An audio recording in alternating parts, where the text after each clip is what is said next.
We're one of the last places in the United States where in the morning the papers are all together side by side, and a lot of people come up to them and make the decision which paper they're going to buy by the front page. The bottom line of it is that we're here to sell newspapers. There's nothing wrong with that. It's the American way. The New York Post's character is hard to peg. Some days it's a punk kid. At other moments, a grumpy old man who simply holds a grudge. But as longtime readers know, the Post has a long history and a long memory. Just over 20 years ago, the infamous Son of Sam murders had New York living in terror. Tonight, it's 102 degrees and brutally humid. The heat wave of 1977 has returned, and Spike Lee's new film Summer of Sam is being screened for critics and the press. 1977 was the year that New York City had a massive nervous breakdown. I mean, it was unrelenting, and believe me, there was no such thing as a crazy tip. One of the Post's more outrageous characters, Steve Dunleavy, has been a Murdoch employee for 4 decades, starting in Australia. He wrote for the Post, then went on to TV for Fox's A Current Affair, and now he's back at the Post. Let's question this and add 3 or 4 inches to what is known. I wanted some context in the story. Well, have you ever heard of a cop who became a cop after they were convicted in your life? I wanted to make sure she hadn't been thrown off for an earlier conviction. No one. You can't even assume that. Legend has it that as a young newspaperman competing with his father, a newspaper photographer, for a juicy story, Dunleavy slashed the tires on his father's car. Today, Dunleavy has pointed his firebrand of journalism at Spike Lee's new movie. In the case of Spike Lee, I'm quite prepared to believe that he's a marvelous filmmaker. But in Spike Lee's world of Italian Americans, all you see is cross-dressers, homosexuals, drug pushers, mafiosa, even bisexual orgies. I mean, it was just an absolute sham. But the Post's war against Spike has its price. And the paper's been shut out of all but the most mundane coverage of the summer's movie. So John Leguizamo gets into the Daily News. We've been trying to get John Leguizamo and Adrian Brody from Disney for Summer of Sam for at least a week, maybe longer, but haven't heard back from them. And surprise, John Leguizamo turns up in the Daily News. Spike Lee hates the New York Post. I guarantee you he ordered them not to let his actors talk to us, but c'est la vie. The Post finds a way to build a story around the film anyway, and uses the Son of Sam story as an opportunity to turn back the clock and dig through the archives. This is a box of the negatives from the month of August and late July from 1977. We are doing a 4-page spread on the Son of Sam murders, which is keyed into Spike Lee's upcoming film Summer of Sam. Pictures of evidence, things that were taken out of his house.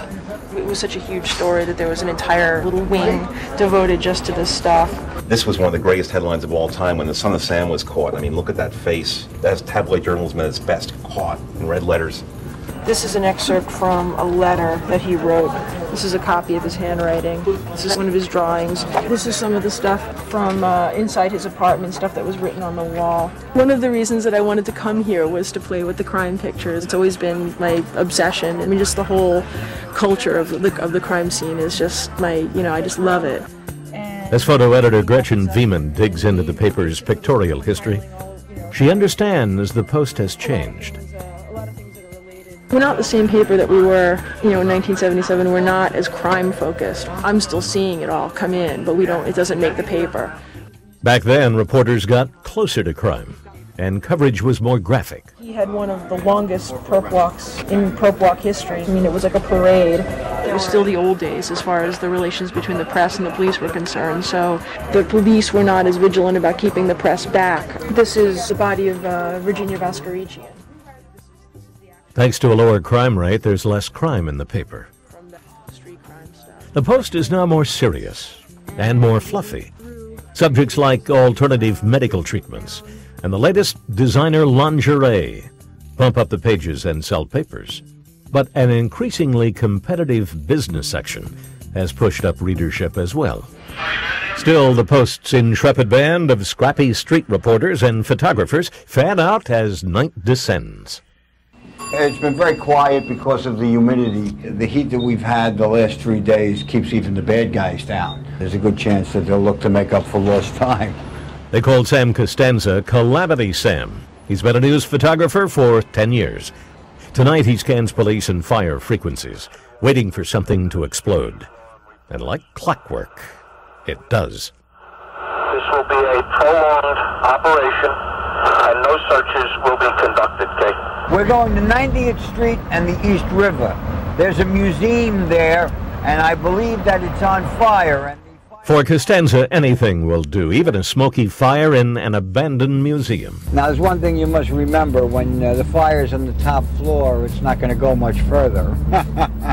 We look forward to fires being on the first floor of a 6-story multiple dwelling, because fire goes up.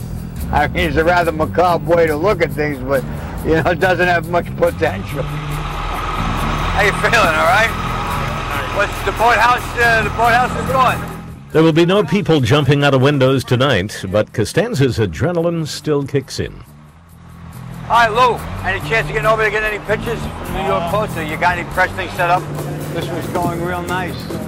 Apart from the riot situation, the large fires are probably the most exciting because they're lengthy. You can see it right now, they're hitting it from the marine boat.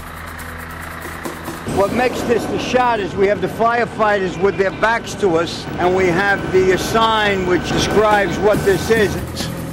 The fire burns, and the city is sweltering under a blanket of oppressive heat. Let's see if we can find ourselves a body, a good crime scene, a good shooting or a stabbing, where there's a body still on the scene. Round off the evening.